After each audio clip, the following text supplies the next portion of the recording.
让国宝活起来。这里是大型文博探索节目《国家宝藏》，本节目由水景坊第一房独家冠名播出。我是张国立，国家宝藏的001号讲解员。历史是一个民族的共同记忆，而文物还原其真貌，传承其文明，留住其根脉，是中华民族生生不息的实物见证。全国9大馆长联席坐镇，9大博物馆在此集结。他们是即将迎接紫禁城第600个春秋的故宫博物院，包罗中国古代艺术万象的上海博物馆，第一座由国家投资兴建的大型综合博物馆南京博物院，见证华夏文明多源头格局的历史艺术博物馆湖南省博物馆，华夏之中上古文明开源之地河南博物院，以周秦汉唐4朝文明定鼎天下的陕西历史博物馆，集荆楚文化大成的湖北省博物馆，传颂万年乐地长歌的浙江省博物馆，新中国第一座博物馆辽宁省博物馆。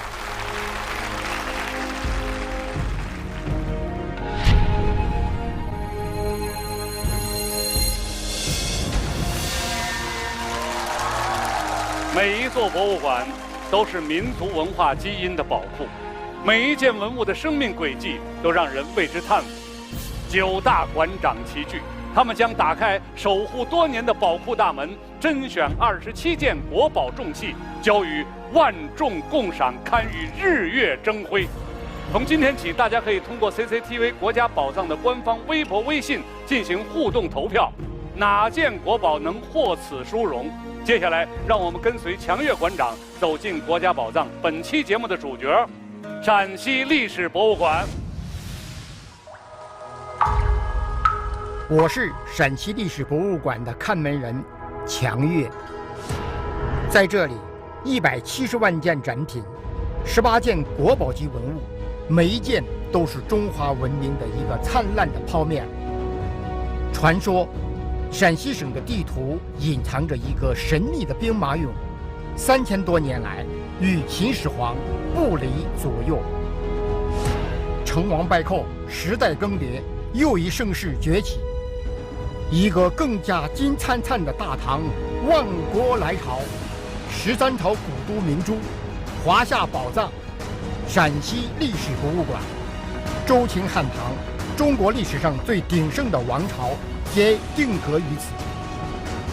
然而，对于陕西历史博物馆跨越100万年的文物馆藏而言，他们只是。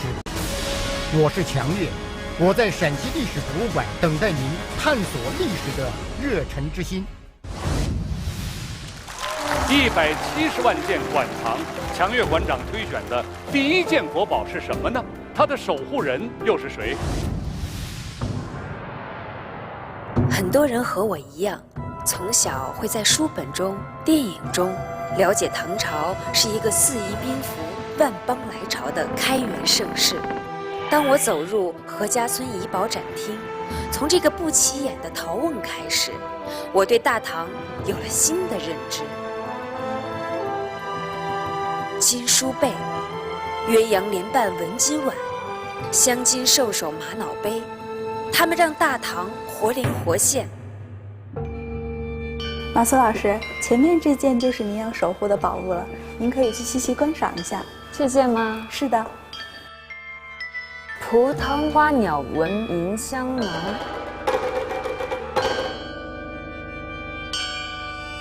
我对它的中间的那个可以放这个香丸的这个非常感兴趣。这个呀，就是它最神奇的地方了。那么这个香囊呢，它是由上面和下面2个半球体组成。那么在使用的时候呢，要先将这个香囊的盖子打开，然后将点燃的这个香料呀放置在最中间。它要保证这个机环它始终处于一个水平的状态，点燃的这个香料它都不会倾洒出来。真的是好佩服佩服。那这就是我要守护的了。是的，葡萄花鸟纹银香囊，正是由于它与史书记载之间的印证，我们才能窥见历史真容的一角，那段凄美的爱情故事，也通过它变得真实可辨。我是国宝守护人马苏，国家宝藏，我来了。有请国宝守护人马苏。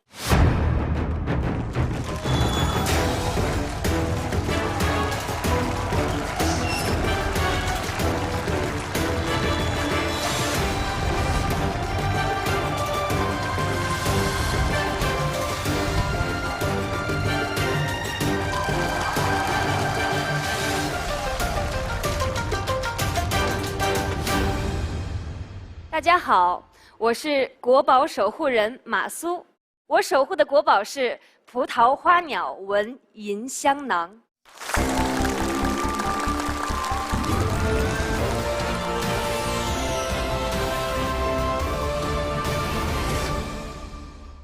唐朝人横刀立马，豪迈洒脱，能征服他们的却是娇滴滴的香气，无论男女都酷爱香料。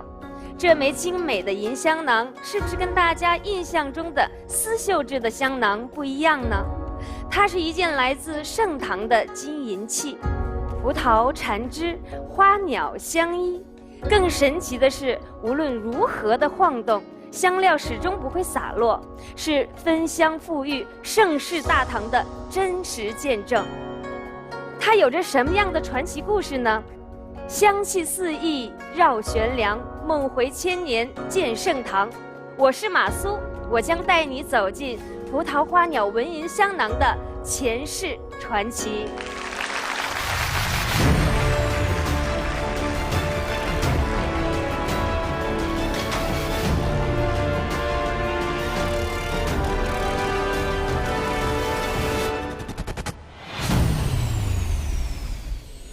故事就发生在唐朝的玄宗年间，《长恨歌颂》：离宫高处入青云，仙乐风飘处处闻。缓歌慢舞凝丝竹，近日君王看不足。杨贵妃与唐明皇的爱情故事，犹如这精美的银香囊，经历千百年，从未消淡，越发浓郁。马嵬坡那一场生死离别后，杨贵妃是否真的香消玉殒了呢？我们的故事就从她在梨园戏蝶的一幕讲起。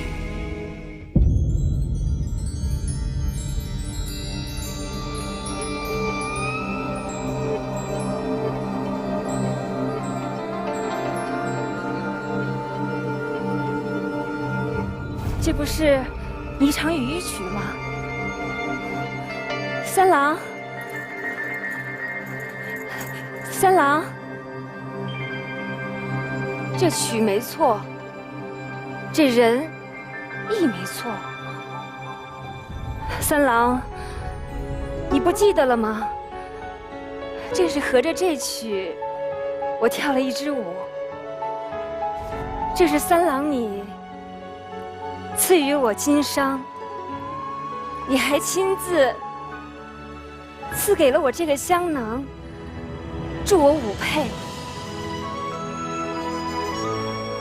倾慕君恩，透体香，难道这些你都忘记了吗？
哟，这是哪里？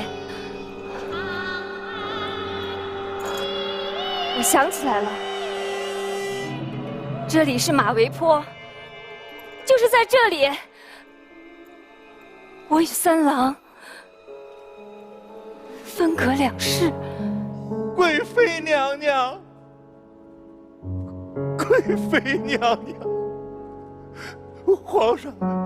皇上已经是无能为力了，现在的局面是无法控制，这种选择也实属无奈呀。皇上若不赐予你死，那些暴动的军队也会杀害你，这样至少可以留个全尸。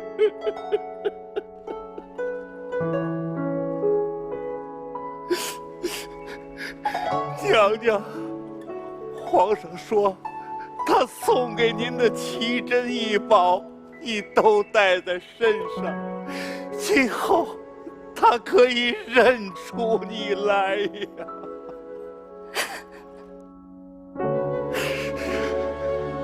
今后，你说今后？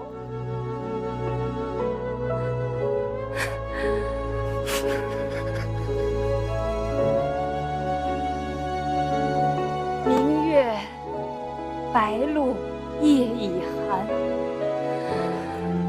相依锦带空珊珊。陪我到最后的，看来只有你了。不对，估计到最后，我连你也带不走。贵妃娘娘，贵妃娘娘，皇上还说，他送给你的香囊你要带着，到了阴间，他可以凭着香味儿找到你。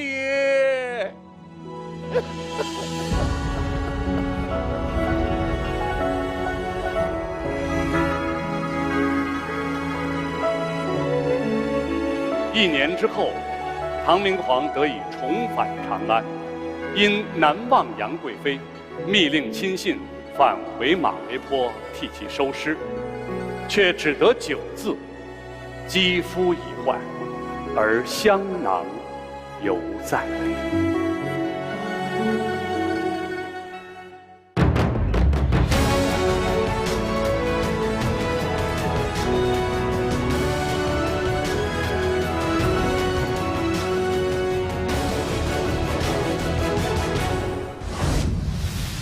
唐玄宗啊，和杨贵妃关于香囊的故事，在历史上记载还是真实的。唐葡萄花鸟纹啊，凝香囊，这是我们博物馆1970年在何家村出土的，数千件金银器中间的其中一件。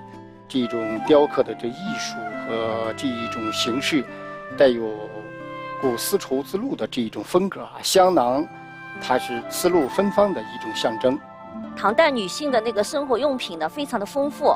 那么其中这个香具呢，也是形制是各种各样的。那么球形的这个香囊呢，是很受欢迎的，可以挂在身上，也可以挂在那个帷幔上面，使用呢还是非常的便捷。那么它里面陀螺的这么一个装置呢，也是非常有科技含量的。近代用于航海，那么早在1000多年以前呢，在我们的唐代香薰里面呢，已经在使用了。葡萄呢，当时是从西域传到中国来的，而这个香囊里面的这个陀螺的这个技术呢，也是通过丝路啊传到这个西域去的。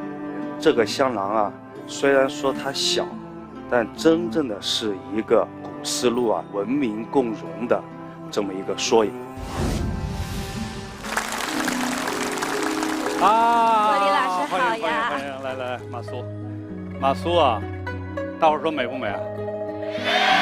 哈哈，所以我说今儿她有点当之无愧的马漂亮，是不是？果我没有记错，马漂亮这应该是第2次演杨贵妃了吧？感受有什么不一样？第1次嘛，我在元宵节的晚会上跳过杨贵妃，贵妃醉酒，展现了贵妃的美。这次呢，要说是扮演杨贵妃，倒不如说是我以杨贵妃的身份走进了历史。然后当我看到了这枚银香囊的时候，我就觉得哇，简直我太渺小了，是吧？感觉像是站在了这个汪洋大海的面前，自己很渺小。是，这就是文物的价值与魅力。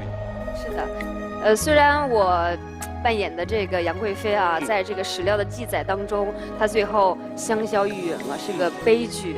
但是我觉得这枚银香囊却经历了1000年的沧桑之后，传奇的出现在我们的面前。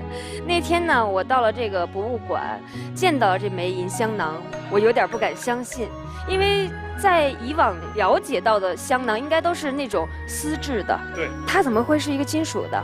然后是个圆球，然后上面又刻着各种花鸟，这种特别精美的这种刻工，那个香料放在里面，你还怎么晃都不洒。对呀，还有它一个轴，你看，是觉得太神奇了，就觉得简直古人的智慧是太值得我们佩服了。了解的还挺多啊，都是在博物馆里看到这个银香囊时候感受到的，是吧？当然，我还是有高人指点的。哦，还有高人指点。对，也是因为他吧，其实我才知道，我守护的这枚葡萄花鸟纹银香囊与杨贵妃有着千丝万缕的联系，也是因为他，我才知道文物不是古董，文物活在我们当下。说得好。接下来有请国宝守护人马苏为我们开启葡萄花鸟纹银香囊的今生故事。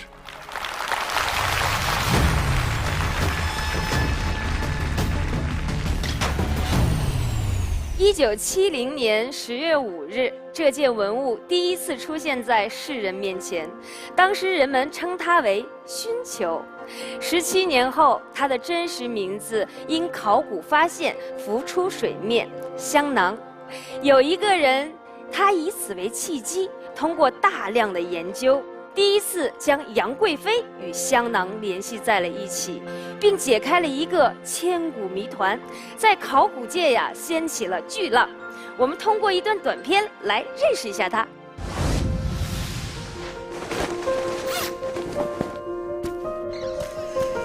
考古学在外边，喜欢爬山跑步也是在外边，这可能比较适合于我的性格吧。我一到这种钢筋水泥的城市里边，我就不喜欢。一到野外，心情特别好。我们说读万卷书，行万里路，所以行万里路对于考古学来说是必须的。这样的话，你就会到野外去，到各地方去寻找发现古代的遗址。他会要走很多别人走不了的路，常人去不了的地方。这个特点就是你永远不知道你会发现什么。何家村到现在为止，它仍然是属于，比如唐代考古100年来重要的发现之一。对于中国考古学来说也是非常重要，因为这批东西特别多，又特别漂亮，所以我们当时就做了一本书，叫《华武大唐春》，就是何家村遗宝里边其中最重要的东西，都在这上发表。为了解开一道难题，一个猜想啊，把自己毕生精力都耗费进去，这个过程很艰难，但是你只要是对它感兴趣了，自然你就会很高兴的去做。一个人最幸福的事情，就是你一辈子干你自己想干的事情。有请葡萄花鸟纹银香囊的今生讲述人齐东方教授。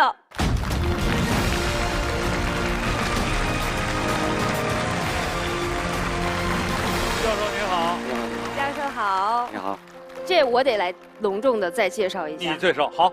齐教授呀，是北大考古文博学院博士生导师，门生眼中的偶像级教授，还是联合国教科文组织资助项目丝绸之路考古负责人，更是唐代金银器考古研究领域权威专家，多次参与我国重大考古发现，考古界说得上那是家喻户晓。大家好，我是北京大学考古文博学院的齐东方。这个香囊啊，我跟他接触研究它已经几十年了。我没有想到现在有这么多人关注它，我感到非常的欣慰。马苏在前世演绎了一个关于杨贵妃的故事，我听说是您把银香囊和杨贵妃给联系到了一起。那么这枚银香囊就是杨贵妃的吗？不能这么说。通过多年的这种研究，我们发现，文献里边记载的杨贵妃佩戴的银香囊，应该和这个葡萄花鸟纹银香囊是一样的东西。一样。哎，那么关于这个推测呢，应该从1970年说起。当时呢，1970年在西安南郊何家村，发现了一个窖藏，其中呢出土了这枚银香囊。当时不叫银香囊。当时是叫熏球，熏球，哎，不过那个时候发现呢和我没关系，我那时候只有14岁，我那个时候都不知道啊考古是什么，我以为考古的古是骨头的骨。拿到火上烤一烤，然后咱们吃考古，这是一道菜是吧？后来1977年，我非常有幸，我考入了大学，当时鬼使神差的我就学了考古。后来呢，我在大学这个学习期间，因为毕业呢要写毕业论文，又歪打正着就写了唐代的金银器，所以那个时候呢，就对这个银香囊啊，非常熟悉。因为啊，它的直径啊不到5公分，它的厚度呢还不足2毫米，然后呢花纹最细的地方不足1毫米。哎呦，当时我看了非常惊奇，像这样的具物居然是唐朝人做的，真是神功鬼斧。1987年。又有一个重要的考古发现，就是陕西扶风法门寺的发现，也出土了2个这个香囊。这个发现很重要在哪儿呢？不光出土了这么2件器物，而且它有一个物账碑。那么这个物账碑呢，就记载了唐代地宫里边所有的器物都有哪些，就提到了香囊2枚，就是这个香囊。香囊2枚，大家看到了那个画圈的那个地方，看到没有？香囊2枚，所以我们知道过去我们叫熏球这个东西，实际上是应该叫这个香囊的。它就是一模一样的，所以一看就知道就是香囊。对，从熏球到香囊仅仅2个字，考古人花了一共是17年吧？对吧？多不容易，确定了名字了，但又怎么和杨贵妃给联系到一块儿呢？文献里边曾经记载过很多关于香囊。比如说，像这个白居易，他有一首诗，叫“暖手小香囊”。他说暖手就是一定是有温度的，是吧？然后还有这个孔雀东南飞，红罗覆斗帐，4角垂香囊，也就是说呢，它有重量。然后呢，还有一本书里边就记载，这个香囊除了怎么用之外，还特别提到叫“妃后贵人之所用也”。就涉及到使用它的这个人群，妃和皇后，后来我们就想到《旧唐书》里有这个记载，就安史之乱以后啊，杨贵妃在马嵬坡死了，对，后来收复了长安以后，唐玄宗想起了王贵妃，然后他派人去看杨贵妃的墓，把她墓打开了，对，回来之后报告他，叫肌肤已坏，而香囊有在。这样的话呢，我们就和这个以前的文献记载和发现的这枚香囊联系在一起了。所以呢，我们可以通过一个器物和一个时代联系在一起，和一个人群联系在一起，和一个社会联系在一起。而今天呢，我们以这样一种方式这样一个故事，把这个银香囊传递给亿万群众，让更多的人都关注它，认识它。对，作为一个考古人，我感到非常欣慰。所以在考古研究的道路上，只有荒凉的沙漠，没有荒凉的人生。哎呦，说的太有境界了，这个。因为有了30年前齐东方教授的考古推理，我们才得以见到马苏刚才演绎的1000年前的传奇故事，而后也才能揭开肌肤已坏而香囊犹在的千古之谜。国伟老师，你知道吗？这个香囊呢，它还有1000多个兄弟姐妹，1000多个呀！他们真的是一个大家族，叫做何家村遗宝。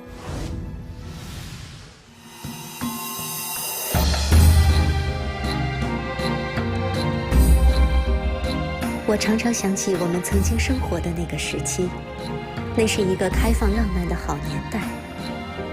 我们是一个大家族，有走到哪里都是颜值担当的瘦瘦马脑杯，有娇小精致的赤金走龙，还有贵气十足的金开元通宝们。我们的家人身影遍布在大唐生活的方方面面，直到我们被藏在了一个不为人知的地下。沧海桑田，物换星移，突如其来的阳光唤醒了我们。从此，我和我的大家族有了一个新的名字——何家村怡宝。我是葡萄花鸟纹银香囊，我们带着盛唐风采，款款而来。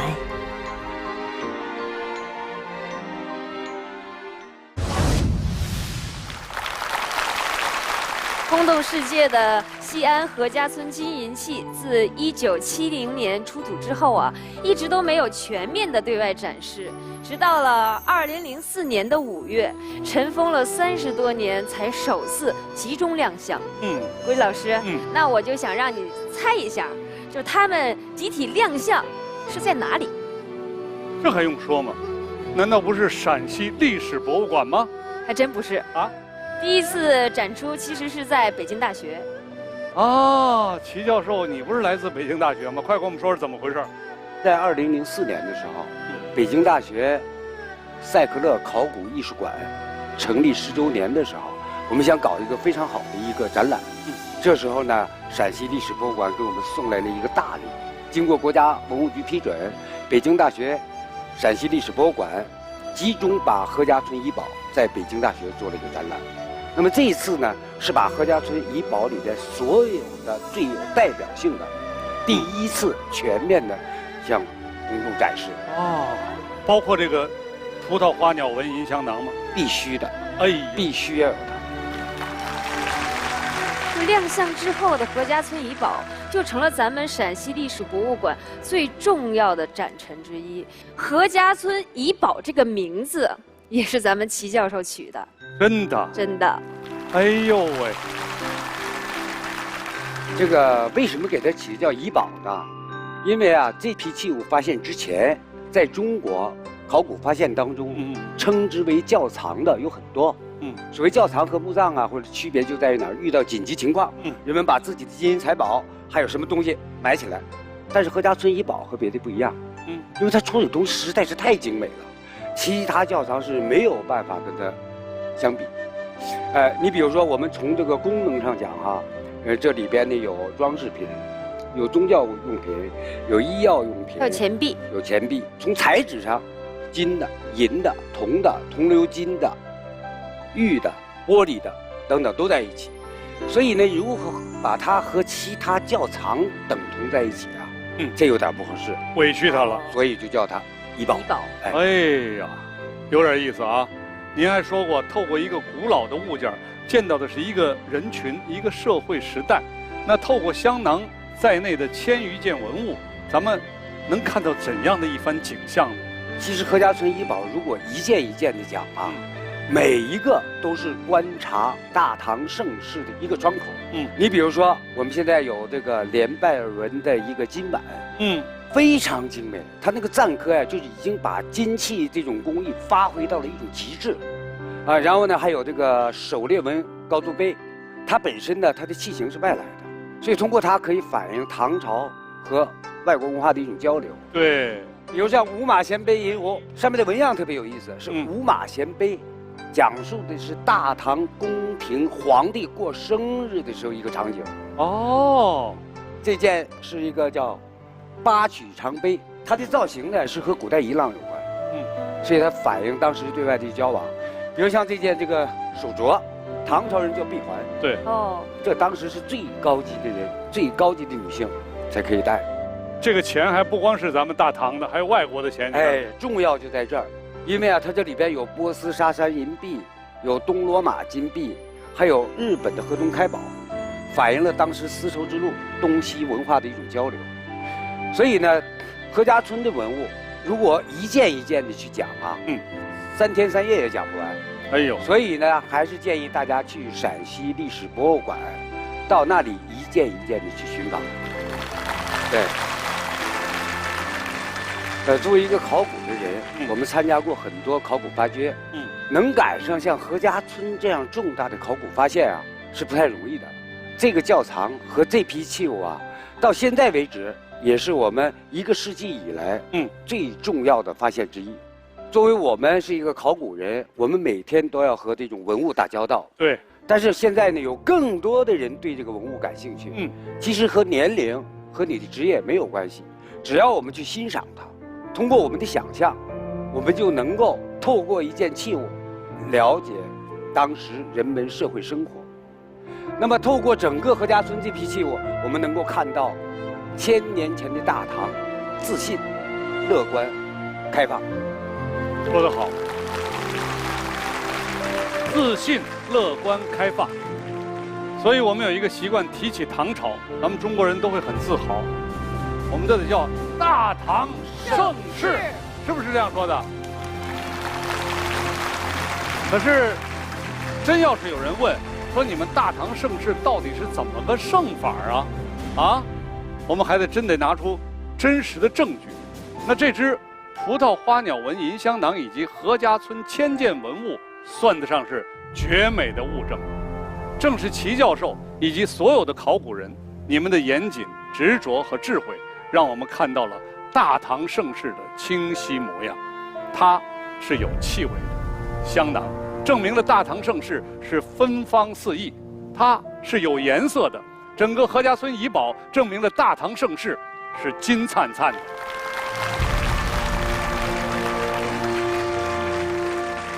中华上下5000年，还有更多的文物等待着我们去发现，更多的故事等待我们去探索。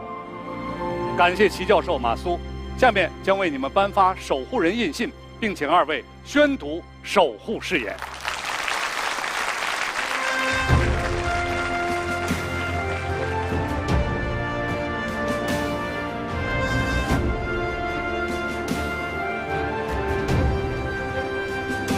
我是马苏，我是齐东方，我们志愿守护葡萄花鸟纹银香囊，守护历史，守护丝路芬芳。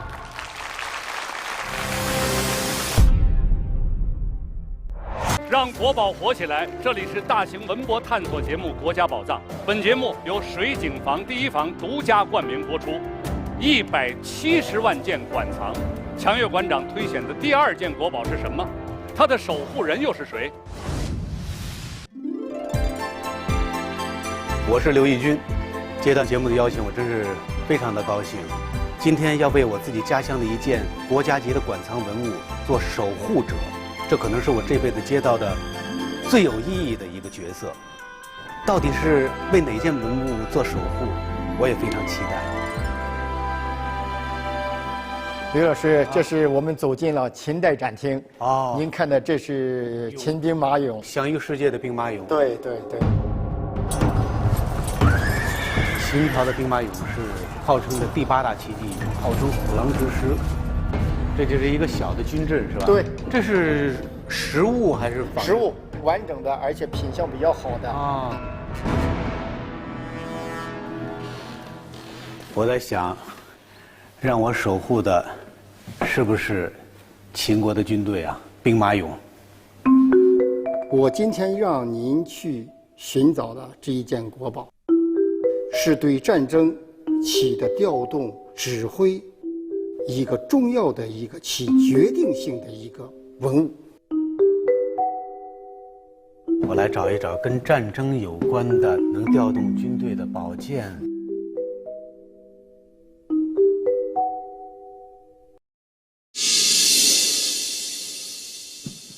我觉得我可能找到了，就是这件国宝。对了，杜虎符，古代朝廷用于传达命令、调动军队的一种特殊凭证，通常做虎形，分为左右2半，右半幅留在京师，左半幅颁发给屯驻在外的军队。需调兵时，由朝廷使者持右半幅前往。军队长官将右半幅与左半幅验合，军队即按使者传达的命令行动。他这也代表了一种忠诚，一种信任，对，一种责任。你作为杜虎符的守护人，我今天把这个责任交给你，希望你能够很好的传承、守护杜虎符。谢谢馆长，责任重大。我是杜虎符的守护人刘义军，国家宝藏，我来了。有请国家宝藏国宝守护人刘义军。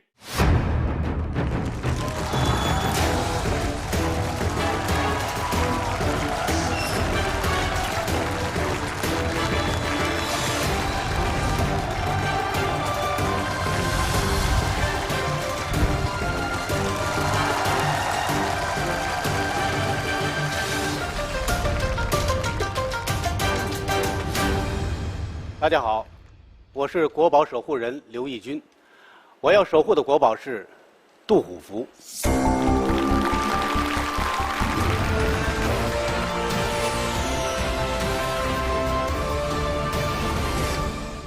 杜虎符是战国时期秦国的兵甲之符，专门用作调遣杜县一地的兵将。有了它，调兵遣将不在话下；无它，除非王亲自驾临，否则的话无人听命。现存世的秦代虎符仅有3枚。杜虎符它各分其半，右半在君王之手，左半存于杜县军事长官。如若征调50人以上的士兵，必须合符才可行军令。长不过10公分的小小虎符，牵动的将是怎样的战场风云？我是陕西人刘义军，我将带你进入杜虎符的前世传奇。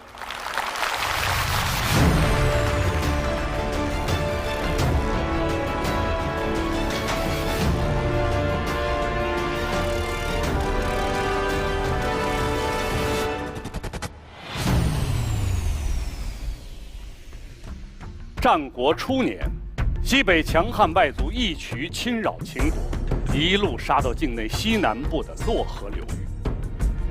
秦惠文王嬴驷发出谕旨和兵符，征发杜县的军队救援洛河前线。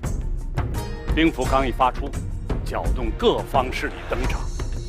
杜县县尉蒙持左半虎符，担负着征集调派杜县军队的重任。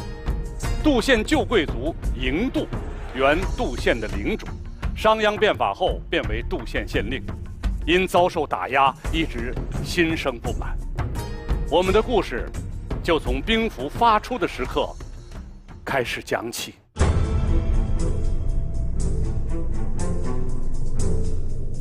我为何不能发兵？义渠荣已经兵至洛河，情势危在旦夕。我乃大秦的宗室，世代公卿，杜县的县令，难道还不能调动你一个小小的县尉吗？您若有福，哪怕号令天下，莫敢不从；您若无福，哪怕世子亦不可用兵，否则当谋逆罪论处，请杜公三思。耽误了出兵的良机，小心你的项上人头。如若锦旗寺有烽火示警，请县令放心，保护杜县乃我一小小县尉之职，蒙必尽全力。报！义渠一支先锋队已过洛河，10内入伍支援洛河蓓县。走，去烽火台。杜公，干脆我们复制一个右半符吧。复制啊，简直是愚蠢！虎符制成了之后，模范立刻毁掉，世间再无相同的虎符，难道你不知道？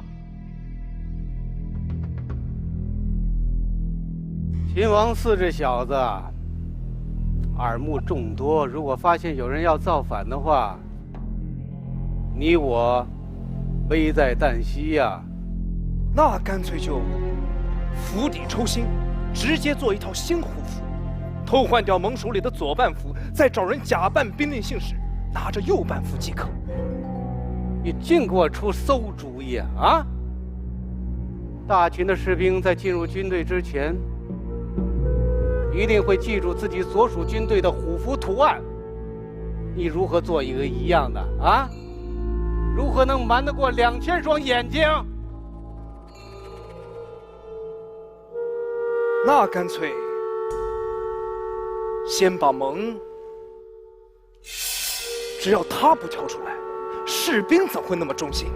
都是为了立军功，谁给他们机会，他们就听谁的。报，县尉带1两士兵已出杜县，向北面去。是。显然，义渠荣已经开始渡河了。调动50人以上就需要动用虎符，现在右半边的虎符未到，蒙只能带走25人。蒙这是去送死啊！杜公，我这就去步兵，从后方堵截蒙，让他有去无回。这倒是可以试试啊。没有蒙从中作梗，以您的声望，肯定能调动杜县兵马。是啊，既然敢触犯我的利益，那就休怪我翻脸无情了。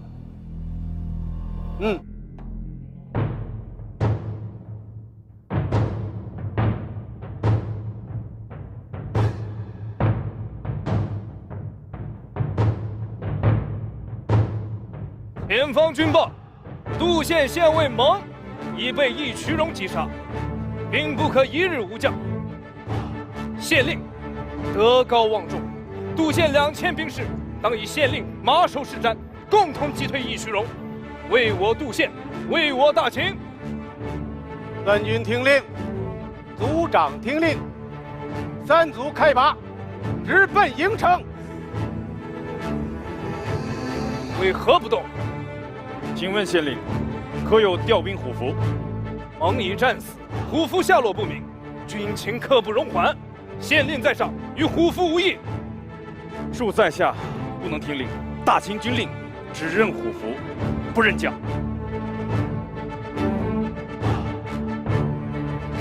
你们都看见了吗？此乃先王孝公所赐，当年我用它，可以任意调动咸阳周边5个郡县的士兵。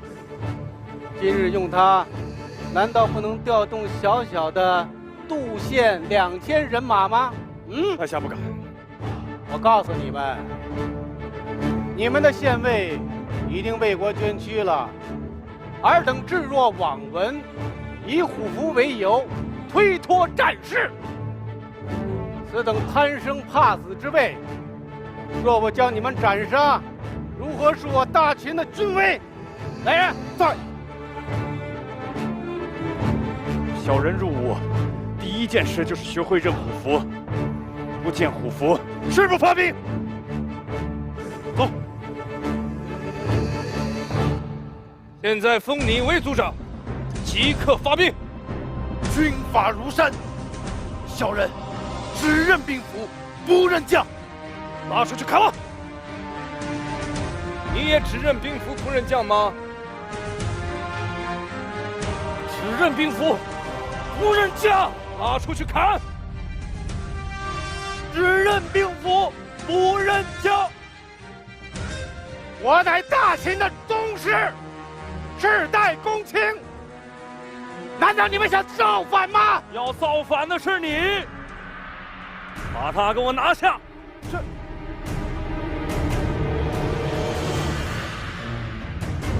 县尉，你还活着？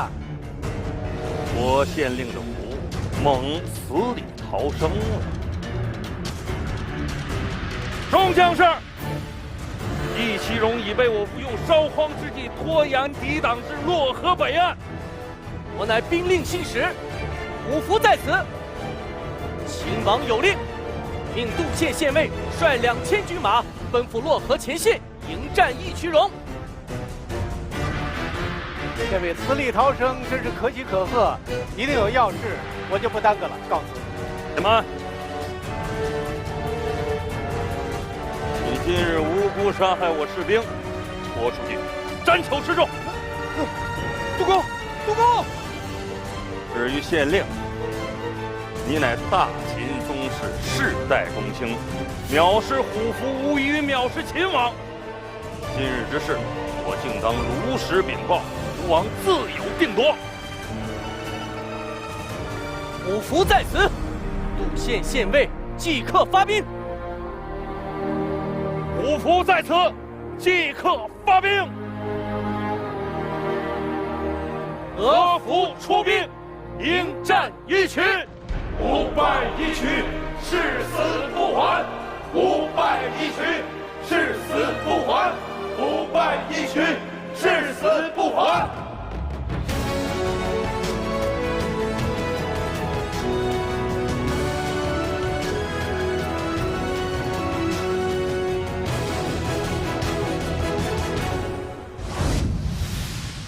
我们演的这个前世，这里面有这个蒙将军，真正的文献记载可能没有，只是我们在做这个合理的推测的时候，把虎符的地点和地理的空间进行了结合，这样我们推出了这样一个历史人物，使这样的文物让我们观众看起来更加的鲜活。我们知道，秦国经过了商鞅变法以后，他鼓励军功，有很多的下层百姓通过建立的军功，把秦国真正的推向了强大。在先秦时期，诸侯国之间相互之间征战非常频繁。那么这个虎符呢，应该说是从上到下，从君王到下面的将领相互之间建立一种有效的这个联系的一个非常重要的工具。比如说军队不能脱离这个君主的控制，那么这个虎符是一个非常重要的这样一个工具。现今存世的宫寺或者是朝博物馆的这件虎符呢，就目前所知呢，是应该我们发现的最早的一个年代的一个虎符。虎符啊，在秦国军事的这个过程中间，它起到非常重要的作用。虎符身上有铭文40个字，其中啊有2句话是“右在君，左在度”。秦国只有一个成国君，也就是秦惠文王。那么我们可以断定，这件杜虎符啊，就是在这个时候铸造的一件文物。刚才看你们演的那段前世的故事，我们也看明白了虎符是怎么回事，是不是？其实大家都不知道，刘奕君呢，不光戏演得好，诗还做得好，我们都叫他诗人。哎，奕君，如果用一首诗来形容这个前世的传奇，你会觉得哪一首诗？就刚才那段故事的话，我觉得应该是《诗经·秦风·无衣》。岂曰无衣，与子同袍。王于兴师，修我葛毛，与子同酬。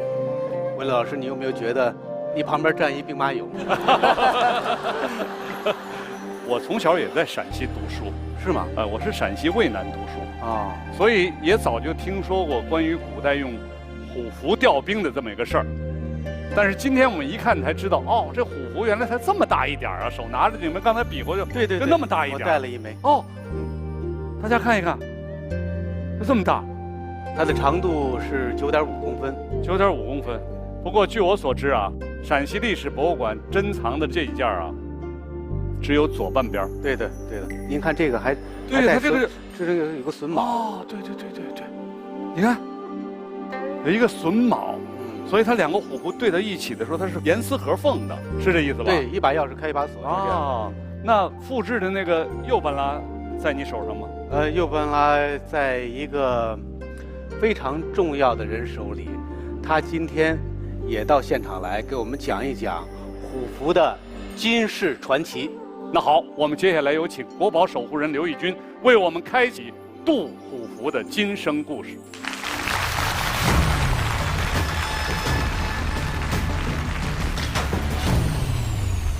我从1000年前的故事里带回来左半虎符，而右半虎符呢，今天也在现场。他在谁的手里呢？来认识一下他。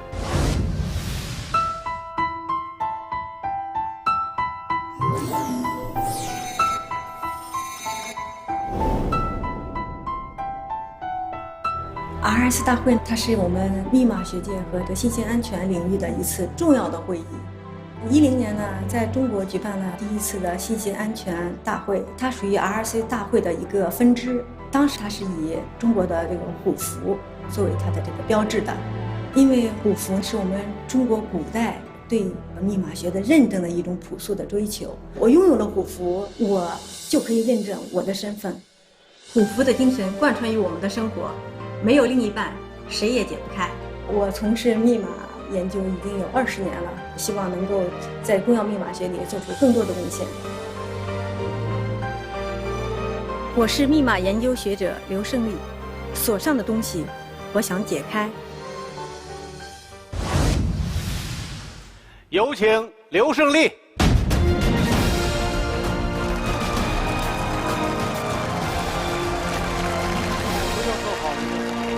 张老师好。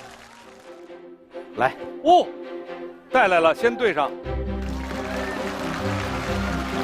严丝合缝，合二为一。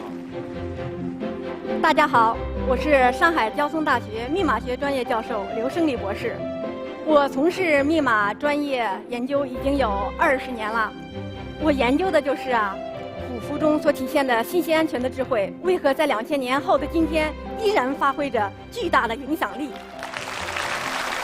刚才讲的这就是密码学，这听起来让人觉得有点高深莫测的。那您能不能简单跟我们讲讲，到底这是一个什么样的一个专业领域，跟我们老百姓到底有什么关系？简单的说密码学呢，它就分为2个领域，一个是认证，一个是保密。其实我们在生活中处处可以看到密码学的身影。比方说，我们实现认证的有，我们在网上银行转账的时候，我们用的银行的 U 盾。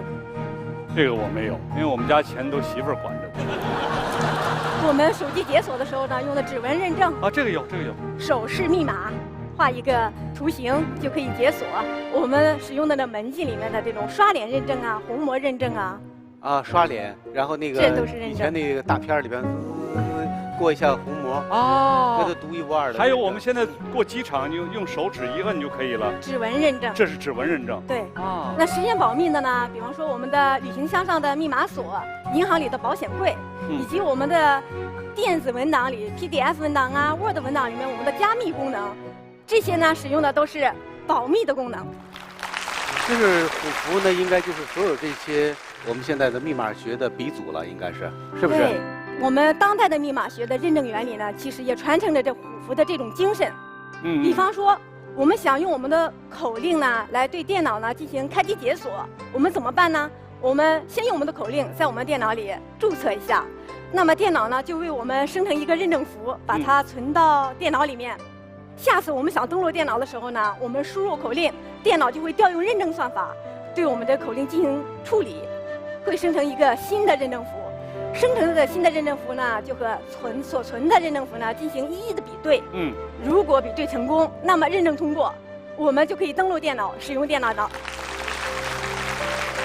我这捋了半天了哈，好像是我听懂了，就是给电脑设置一个开机密码，相当于就是铸造了虎符的左边，左边是吧？对吧？有左边了现在，但是你登录电脑的时候呢，你得输入开机的密码登录电脑，等于是有右边了，这俩一合，咔，咱的电脑就打开了，是这意思吗？是的。哎呦，我悟性真高。但是我还是有一个想法，刚才这个博士是从过去推论到现在，咱们从现在再往过去推论，你现在就算是电脑你再精密，还是有病毒可以进去破解嘛？那个时候这东西它还是人造的呀，你光靠一个虎符来调兵，那我觉得还是有风险的。实际上呢，我们的古人是很有智慧的。他除了他们发明了这种虎符的认证的工具，他们也发明了很多呢加密的工具。你看，我就觉得它不同嘛，它肯定得有加密。它怎么个加密？您跟我们说说。今天呢，我就给大家介绍一种文字密码。那什么是文字密码呢？不知道。我知道。你知道？但是我只知其然非然。我拍过一个戏《北平无战事》，我演那个戏里边寄来一封信。这封信写的是什么呢？写的是孔雀东南飞。通过这个叙事诗里边发现的文字对应的，然后破解了这个密码。这就是文字密码，对的。我们让他们给我们做一个更直观的一个解释，好吗？来，欢迎。今天呢，我带来了一封信，这封信里面呢，它有重要的军事情报。文字密码呢，是我们古人发明的加密的一种工具。那么这些军事情报如果直接写在信上的话，那就太危险了。我给你们读封军事情报，看看能听出什么意思来吗？城阙辅三秦，烽烟望五津。与君离别意，同是宦游人。海内存知己，天涯若比邻。吾为在歧路，儿女共沾巾。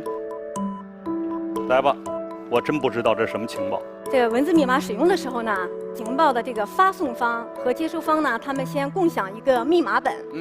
这个密码本就是我们解密的钥匙。对，军事情报的发送方呢，他就根据这个密码本呢，他就把军事情报嵌入到这一个普通的一封信里。这个书信的接收方呢，对照着密码本把它破译出来。在这封信里，大家可以看到啊，其实有2个字，它不太一样。一个武，一个林，我刚才都没注意，是不是要大一点？对，这个字比较大。那么武呢是第9个字，林呢是第30个字，9是请粮草，30是解围城，这就是它所嵌入的军事情报。哦，有意思，这个。这种文字密码呢，在我们现代密码学里面有一个专门的词汇，它叫隐写术。隐写术。现在呢，有很多的研究人员也仍然在研究这种隐写术，就是如何在我们的电子文档里面，比方说是电子的图片呀、音频呐、视频啊，怎么在里面来嵌入更多的秘密信息，怎么来传递更多的秘密信息。刘教授，就是我演了好多电视剧里边啊，就是我用过虎符，但是我还用过鱼符。这个鱼符和虎符有什么区别吗？它们形状首先不一样，功能也有所不同。唐朝啊，这个唐高祖李渊呢，就把这种虎符呢改成了鱼符。这个鱼符呢，最初呢就是调兵遣将的一个工具，那到后面呢，它就演化成了官员的一种身份证。鱼符啊，它的中缝呢，它会刻有合同2个字，每一半的这个鱼符呢，只有一半的字，合在一起呢，才会出现合同2个字。合同跟现在咱们写那个，咱俩签个合同吗？那俩字一样的吗？我们签署合同的时候，我们在中缝盖章，双方每人一份，这种契约就是合同，也就是我们当代合同一词的来历。哦。到了武则天的时代呢，他又把它改成了归符。其实归符就是官员的身份证了。它是根据官位的高低啊，它就分为金龟带、银龟带、铜龟带。对，这也就是李商隐的诗“无端嫁得金龟婿”的由来。合同、金龟婿，这些词其实在我们现在还都在用呢，对吧？咱们老祖宗的智慧真的是经得起2000多年的考验。虎符呢，告诉我们啊，从古至今千百年来，我们追求信息安全的脚步从来没有停止。1000年后的今天呢，我们站得更高，走得更远。真好，鼓掌。您说我们走得更远，我们现在走哪儿了？我们啊，在信息安全领域呢，已经创造了一次又一次的成就。自从2010年以来呢，我们国家密码管理局呢，陆续发布了 SM 算法系列。这个系列啊，是我们自主研发的国家密码算法系列，俗称呢国密算法。这个国密算法的出现呢，使我们摆脱了对国外算法的依赖。这个就是我们自主研发的。对，我们是这个规则的制定者呗。对，我们的 SM 算法已经开始广泛的应用到了跟我们老百姓密切相关的一些信息系统中。比方 SM1 呢就是分组加密算法， SM2 呢是公钥加密算法、数字限命算法， SM3 是哈氏函数算法等等。它代表的这些专业词汇，大家可能都不太了解。我都擦汗了。没有关系。我是希望以后我们这个做演员的那个台词训练要有这一段。对。SM1是什么 ？SM2是什么 ？SM3是什么？我觉得这简直成一贯口了，这个绕口令有点像。比方说啊，我们的 SM2 算法呢，现在已经广泛的应用在了电子政务系统、电子商务系统、银行系统、证券金融系统等等。你看看，这些密码都在咱们这个生活周围呢，都。是我们的 SM4 算法就可以保证无线网络的安全。而 SM7 算法呢，它可以广泛的应用在各类 IC 卡、门禁卡中，使我们每人呢都可以手持一张虎符来认证我们的身份。哎呦喂，这太需要了。这种算法真是厉害，就好比前世故事里边蒙守护的这个虎符一样，让你倍儿有安全感。今天来到国家宝藏守护杜甫湖的2位，都姓刘，一古一今道出了他的前世与今生。我们要感谢刘义军，感谢我们的刘胜利博士。下面我们要将为你们颁发守护人的印信，并请你们2位宣读守护誓言。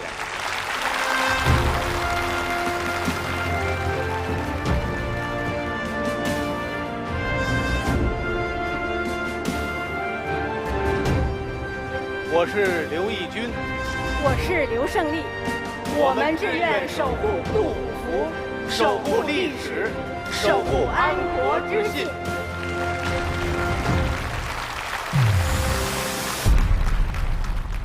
让国宝活起来！这里是大型文博探索节目《国家宝藏》，本节目由水井坊第一房独家冠名播出。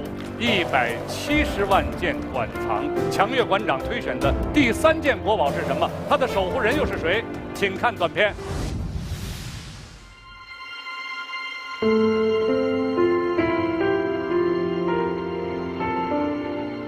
这次能为家乡的国宝守护，我觉得有一种使命感。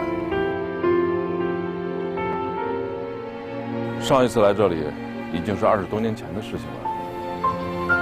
那时候博物馆刚刚建成，你看，绝对是在众多的博物馆当中独树一帜。走，我带你们去看看。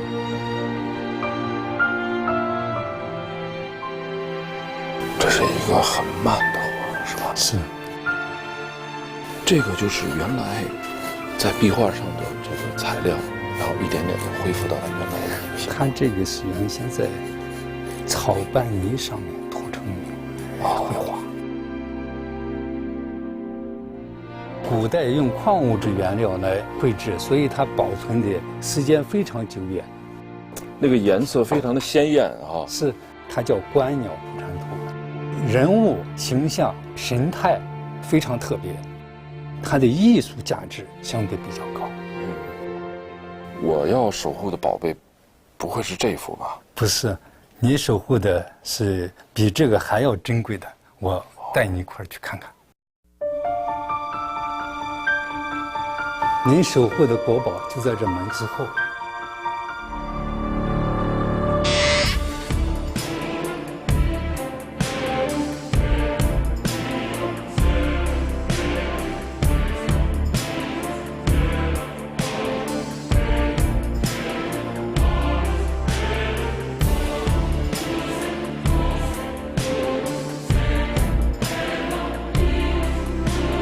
如此近距离的站在这幅壁画面前，感觉真是太震撼了。它就是唐朝皇族生活的最真实的图像记忆。谁说1000多年以前没有照片？它不就在眼前吗？看到壁画，就仿佛触碰到真实的历史。1000年之前人们的样子，建筑的样子，近在咫尺。1000年之后，它依然闪着光。我是懿德太祖墓壁画阙楼仪仗图的守护人郭涛，国家宝藏，我来了。有请国宝守护人郭涛。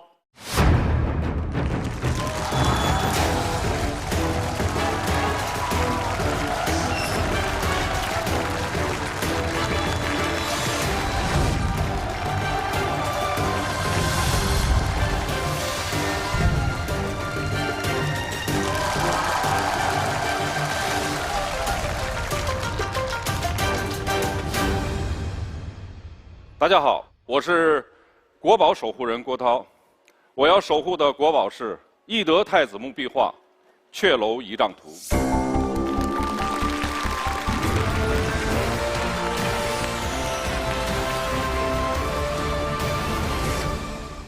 阙楼仪仗图这组壁画的主人是唐朝懿德太子李重润，全图左右分青龙和白虎来引领，是陕西历史博物馆唐代壁画珍品馆近600幅墓道壁画中最具皇家气势的一组了。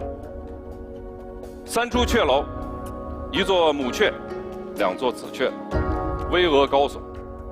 3军仪仗，步兵、骑兵、车马队，196人昂首以待。它是大唐盛世最真实的图像记忆。我是陕西人郭涛，我将带您进入懿德太祖墓壁画《阙楼仪仗图》的前世传奇。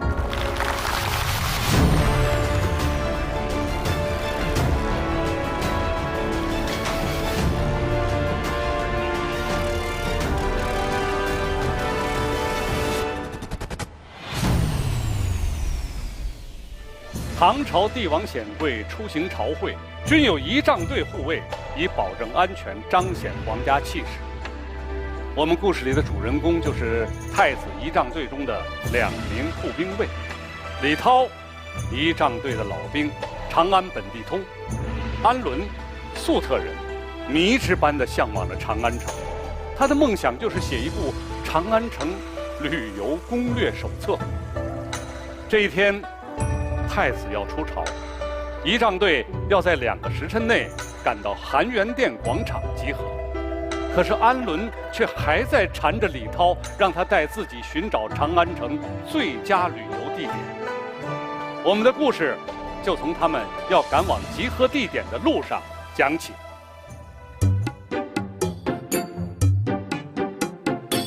哎呀，哎呦，来，你看，人都不都在里头嘛，快去吧。阿兄啊，厉害呀！第55个景点，大唐诗人。哎，也不知道你喜欢哪个，反正呢，诗人呢都喜欢扎堆儿，都喜欢在这里面，赶紧去聊吧。哎，再过2个时辰啊，咱们就要集合了，快去吧。哎，阿兄啊，有那个写“念天地之悠悠”那个诗人吗？什么？念天地之悠悠。天地悠悠，过客匆匆，潮起又潮落，是这个吗？不是呀，阿兄是念天地之悠悠，独怆人而涕下的那个诗人。哦，哎，您说那个姓陈吧？哎呀，反正啊，这里头的诗人最全了，你赶紧进去吧，指定能找到他。就是那个陈子昂啊，那个诗写的呀老带劲了，我要找他签个名字，大块粟特，抢手的很。阿兄啊，你不进去啊？我就不进去了，里面熟人太多，一打招呼啊太麻烦，你赶紧去吧。好。阿兄，阿兄，没有人啊！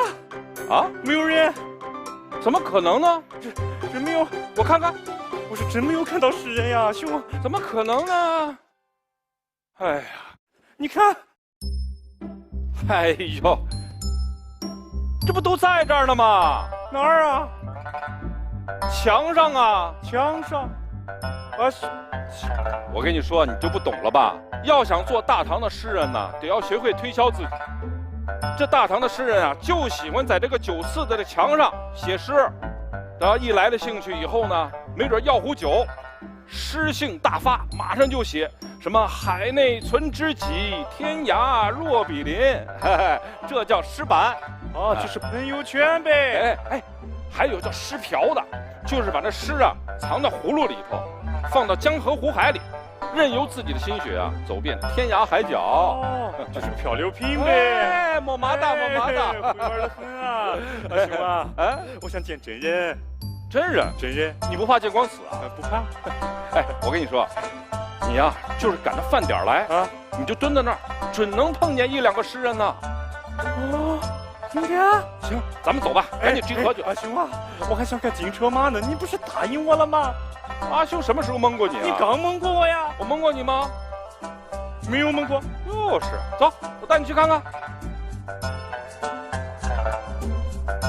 到了。哎，你看，都在这儿呢。阿兄啊，这个不是红炉寺吗？你不是答应带我看车马的吗？别着急呀，你等着呀。哎，阿兄啊，这里的外国人可真多呀，有新罗人、福林人，有什么大惊小怪的？你自己不就是外国人吗？是呀，可是他们对于我来说也是外国人啊。么麻哒。阿兄啊，这么多人来大唐，听说大唐都是包吃包住包晚饭路费呀。没见过世面，有朋友自远方来，不亦乐乎？钱算什么呀？哎，好啊！阿兄啊，那个就是传说中的大金鹿车吧？对呀。哦，阿兄没蒙你吧？还有呢，你看。哎，阿兄，马都有什么稀奇啊？哎，不过为什么他们都停下来不动了？这一到了进贡季呀，这些外国使节都到咱们这里来。但是呢，也得等皇帝的那个马球队的那个车走过去以后，他们的车马才能过去啊。所以啊，都堵在这里了，就是交通管制。哎，我麻的。哎，你看看，这全城的好车好马都在这儿呢，让你一次看个够。哦，就是长安车站。哎，我麻的。哎呀，别记了。阿兄啊，带你去看一看，只有我们长安人才去的最刺激的地方。真的呀？走。哎呦，阿兄呀，哎呦，你太厉害了呀！一会儿集合没有关系吧，阿兄？啊，没关系。哎，已经到了，你看看就在这儿呢。哦，怎么样？这酒肆不错吧？啊，哎，你看啊，那胡姬跳的那个胡旋舞，好不好？他可是咱们长安城转圈转的最高的纪录保持者。阿兄啊，这个就是长安城本地人必来的景点。对啊，这个胡旋舞嘛，我大小就会跳啊！哎，啊，好了，行了，我差点忘了你也是外国人。哎，这时辰已经到了，咱们赶紧走吧。啊，前面就是阙楼了，等到了阙楼我们就到了啊。阿兄啊，到了没有啊？到了。这就是含元殿广场。喂，阿兄啊，这个阙楼为什么看上去比上次看更高啊？有什么大惊小怪的？我鄙视你。阿兄，这个阙楼那么高，是不是站在上面能看到整个长安城啊？我告诉你啊，站在阙楼之上，我大长安城一览无余。怎么样，壮观吧？阿兄啊，我找到了长安城必去景点排行第1名了，就是这皇家出朝的场景啦。没错，这才是最有大唐风范的必胜景象。兄弟，归队。四海黄风起，千年河水清，容易更不着，今日要攻城。在刚才前世故事里面讲到的，丝板和丝瓢啊，其实在大唐是真实存在的。当时人们写了很多诗啊，在公共空间的一堵墙上面做一个诗墙。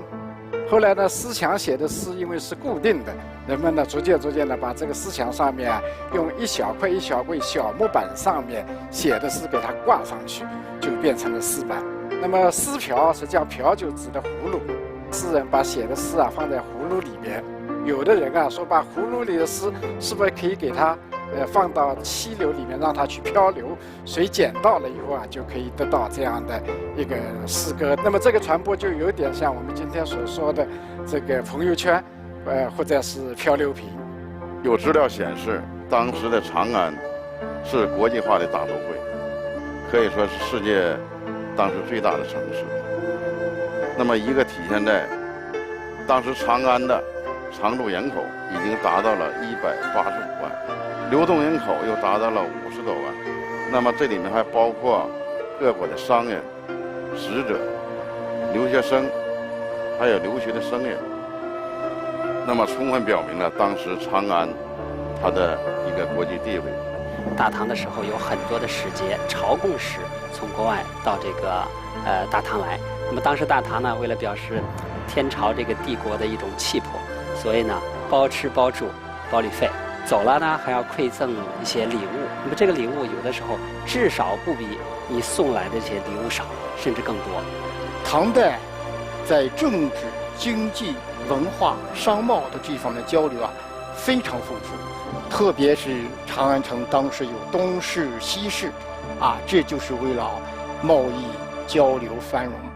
所以说阙楼仪仗图的这种发现和这种保存，对我们传承中华的优秀的这种文化，和对我们现在弘扬中国传统文化都有很大的作用。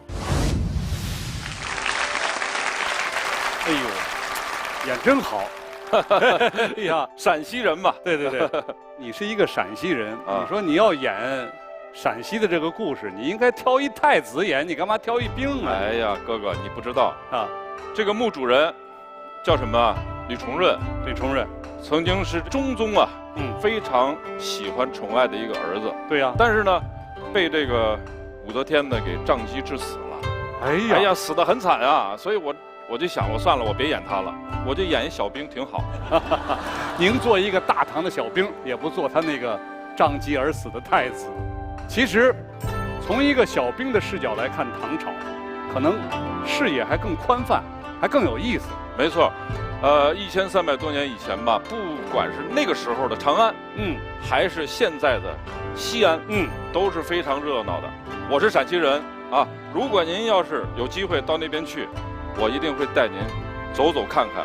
那地方有好吃、好喝、好玩、好看的，都包到我身上，东城西城，我全都门儿清。你看你，肯定是做了不少功课，但有一个功课你没做。您说？其实我也是半个陕西人，我在陕西渭南生活了大概有8年的时间。那咱陕西话说的美得很。那么麻大，是吧？所以我们两个可以说是老乡见老乡了，今天在这啊。那我就考考你啊，您说，阙楼的阙和我们生活中的一个字音同，意思又相近，哪个字？这个您难不倒我，难不倒你。对，这个阙楼的阙字，同缺少的缺，那个时候那个达官贵人呢，他们呀要路过这个阙楼的时候，这皇上就说啊，要警醒你们，路过这个时候就想一想你自己有什么缺点呢？所以这个阙楼就是从这儿引过来的。那你缺什么呢？您别套我啊，我什么都不缺，哥哥。我觉得你呀，做足了功课，为这个我们应该给郭涛鼓一个掌。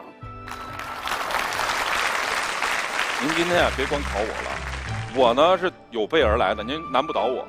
我呢，这回不是一个人在战斗，你还组着团来的，还对，我带着我的陕西的老乡。陕西您也知道，出能人的地方，对啊，能人全是好男儿，人美得很，聊咋了？聊咋了？好。接下来我们有请国宝守护人郭涛为我们开启懿德太子墓壁画《阙楼仪仗图》的今生故事。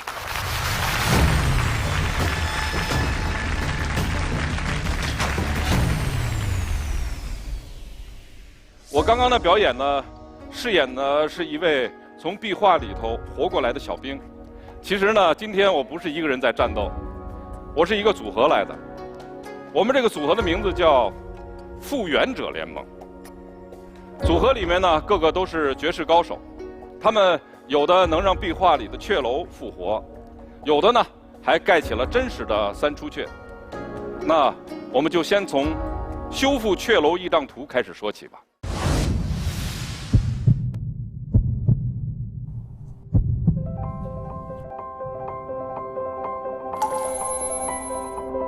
壁画修复特别像一场外科手术，只不过我们的病人是不会动的。我是壁画修复师霍晓彤。干我们这行啊，需要18般武艺。我是壁画修复师王佳。壁画修复要非常细致，不能出现半点疏忽。我是壁画修复师李超。每一刀都触及历史，每一刀都如履薄冰。我是壁画修复师金子林。作为修复师，我们不仅需要一双巧手，更需要一颗能耐得住寂寞的心。我是壁画修复师冯云鹏。修复这件事没有时间上限。我是壁画修复师汪娇娜。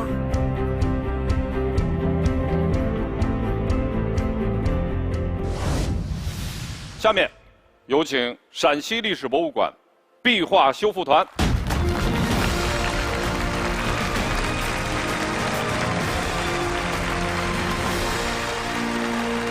大家好，我们是陕西历史博物馆壁画修复团队。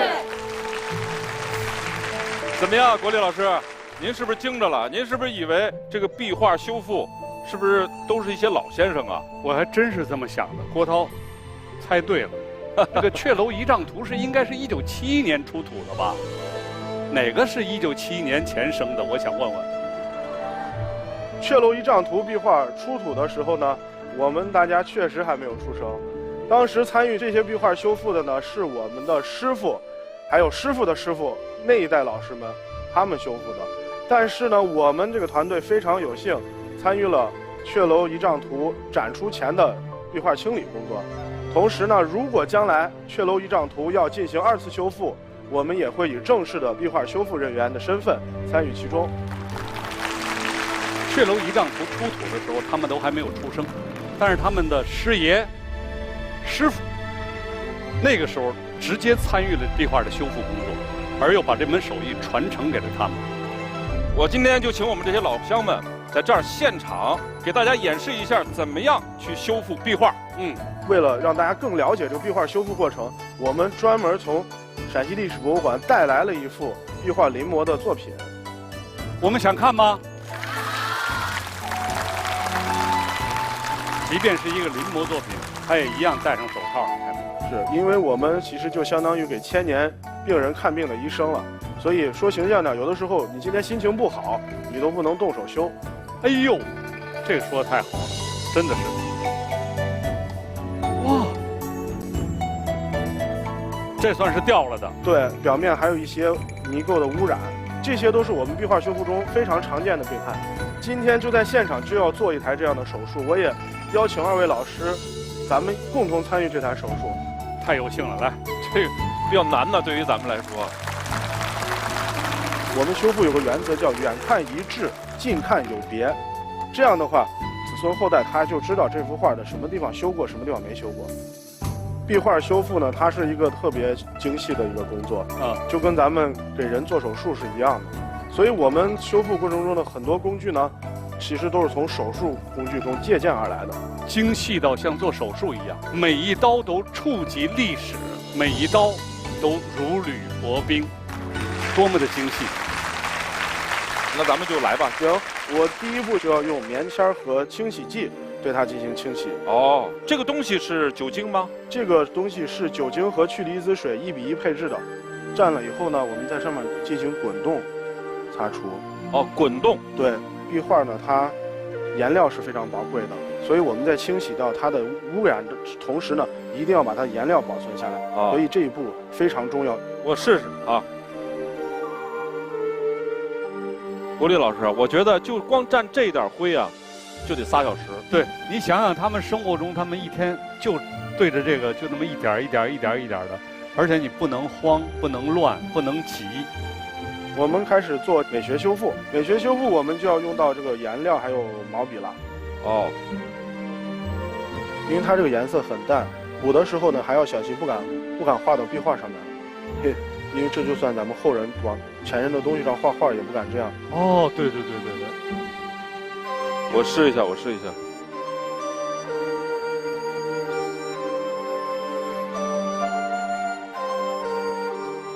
我平时手不抖的，我现在怎么感觉手有点抖啊？哎，不行，国立老师，我先歇会儿，你歇会儿试试。来。你像这样一幅壁画，如果它是真的的话，我们要修复的话，至少得2到3个月的时间。实际的壁画修复过程中呢，随着壁画面积的增加，需要的修复时间并不能简简单单以乘法来算，很多时候它是呈指数增长的。因为壁画修复呢，它是一个非常需要时间、需要耐心，同时呢需要团队协作的一个工作。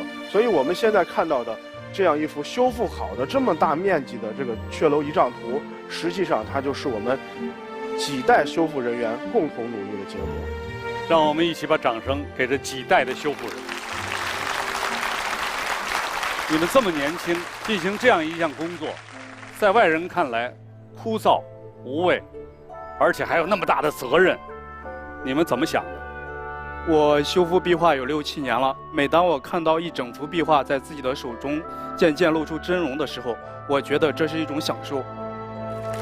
我们的工作不仅是修复了一幅壁画，更是还原了一个故事、一个时代的风貌，甚至是一段不为人知的历史。壁画保护修复对于我来说，它不只是一份工作，它更是一种责任，是一种对国家宝藏永恒的守护。几代人的努力，让阙楼仪仗图复活了。但是刚才我就是看你们的介绍，还说到了一个人，说你们这个复原者联盟里还有一个人盖了真实的阙楼。这个人是谁呀？他已过古稀，今年80有余。有一颗小行星以他的名字命名。我们西安人啊，基本都知道他。走在西安的大街上，每走2步，你都能看到他设计的建筑。他是我国著名建筑大师梁思成的弟子。去年啊，他还在我们博物馆办了一次展览。我作为一个小粉丝呢，他还跟我握了一次手，但是我不知道他还记得我不。短短的不到10年，他盖了2座3出阙，一座镇守西安，另外一座呢面向世界。让我们请出我们复原者联盟的压轴人物张景秋老师。回廊、梁柱、斗拱、挑檐、螭尾，木构为骨，结瓦为盖，1000年的时光在这里凝结。与钢筋水泥共生的它。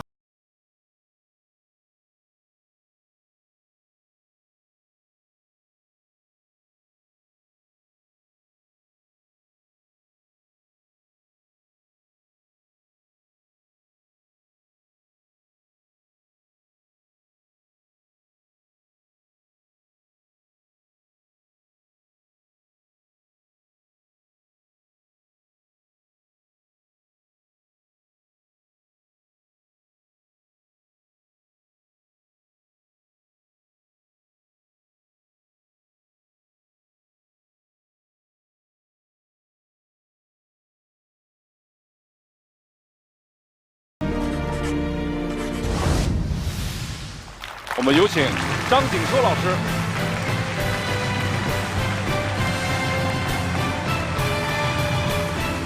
好，你好，你好，你好，我再跟您握一次手。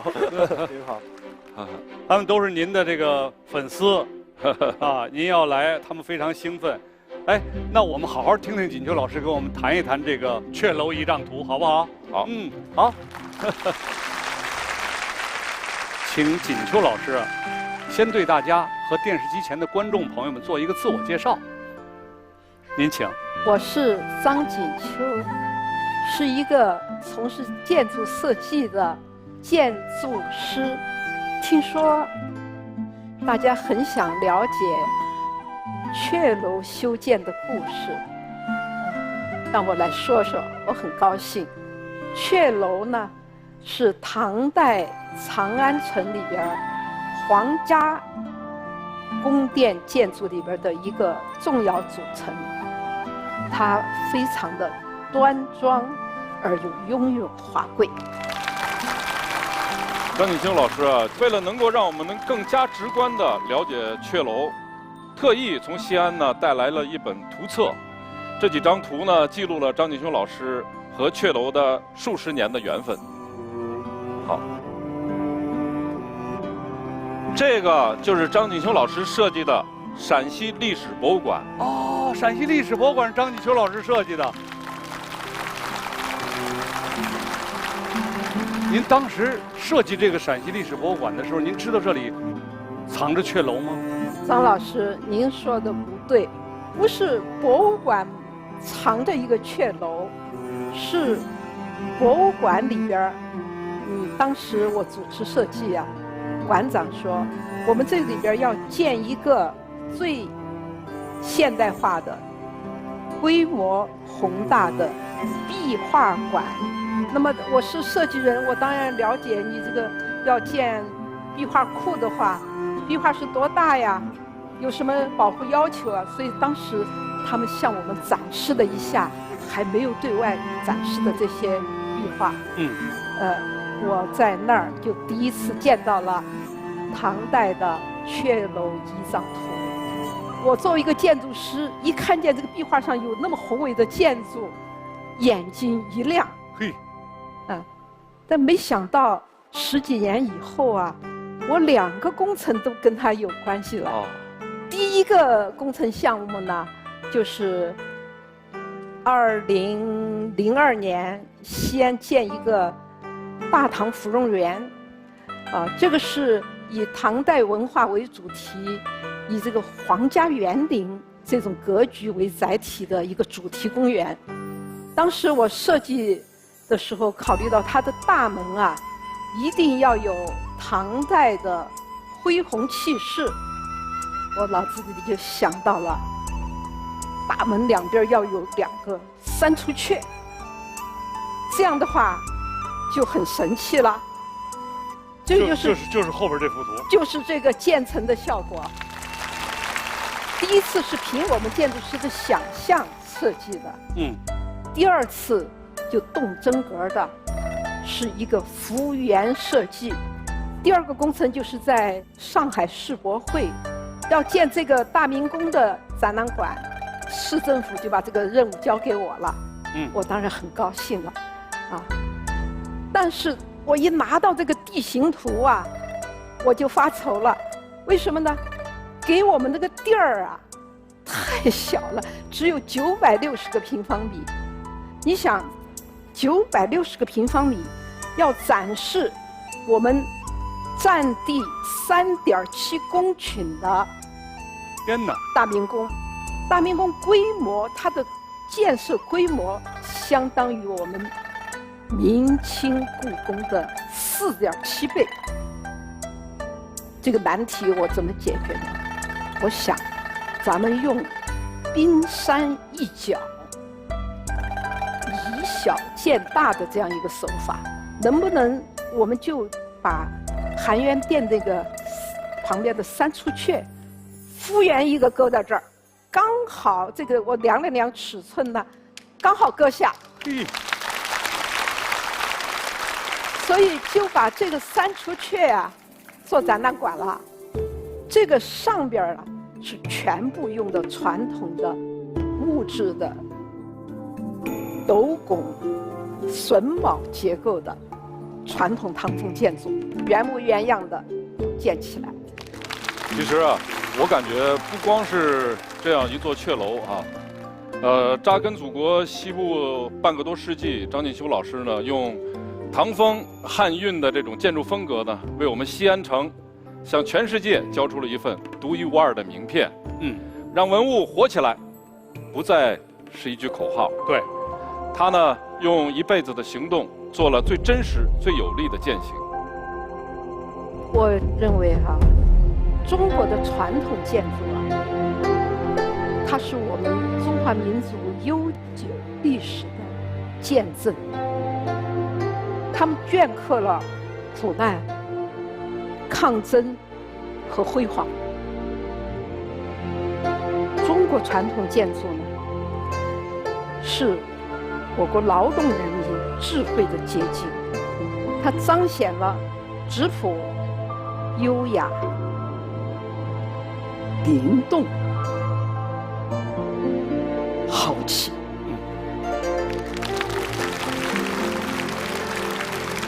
中国传统建筑是我们建筑人的文化自信的根基。是。我从事建筑设计几10年，总是不断地从中吸取营养，并且从中感悟到要与时俱进，不断创新，保护我们传统建筑历史遗存，是我们每个中国人的责任。爱惜它，就是爱我们的先人。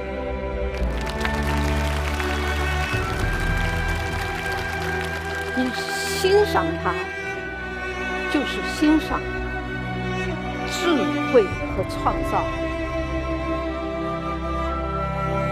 传承它，就是延续我们中华民族的文化命脉。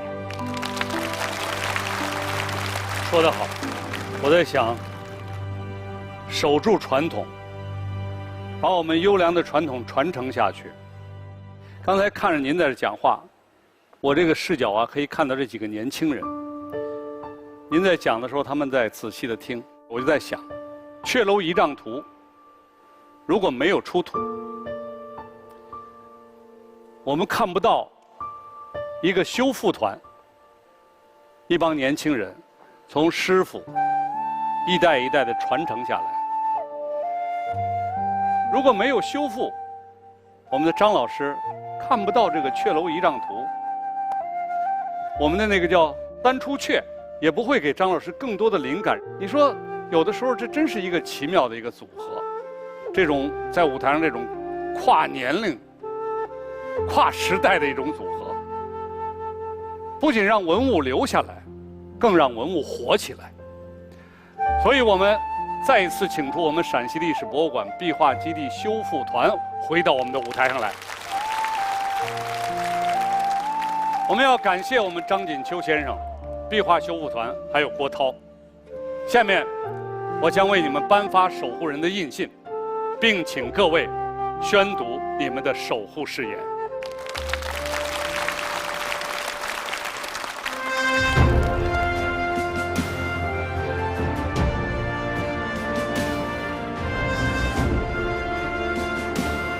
我是张锦秋，我是郭涛，我们是陕西历史博物馆壁画修复团队，我们志愿守护懿德太子墓壁画、阙楼仪仗图，守护历史，守护盛世威仪。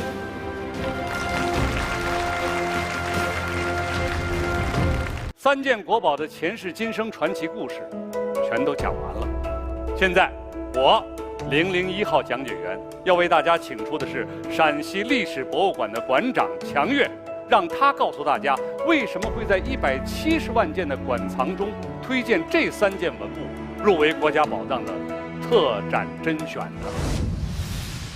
我们陕西历史博物馆从170万件馆藏中挑选出这3件文物，是因为它们充分体现了陕西在古代中国王朝社会由发展到鼎盛历程中的核心地位。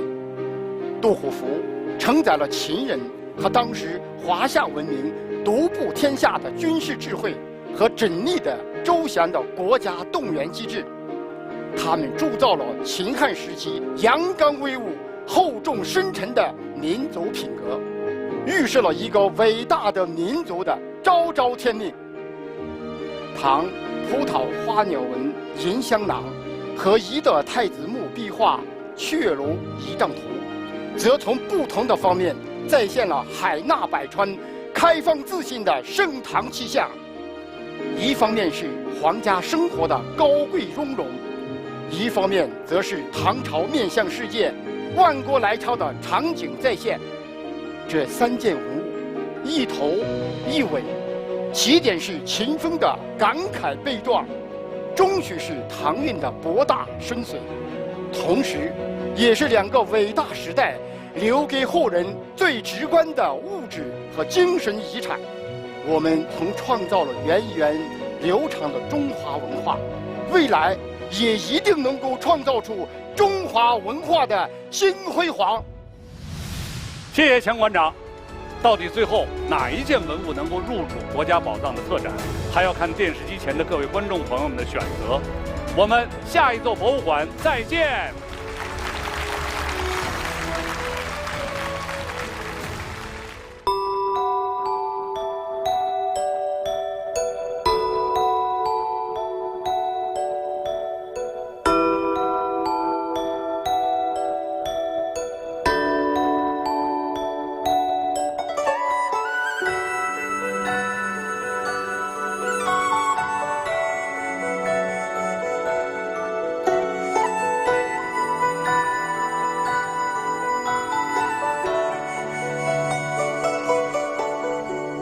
请再放慢一点，那么厚一本时间，我想每手牵手在故事里做一个伴，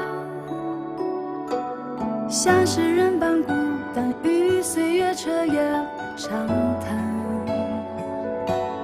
只有你有心，一览无数江山。一夜千年，相过千年，宛如初见。梦见你千万遍，只想触摸你无关。一夜千年，无言夜深万语千言，足以带给我多少次的沧海桑田。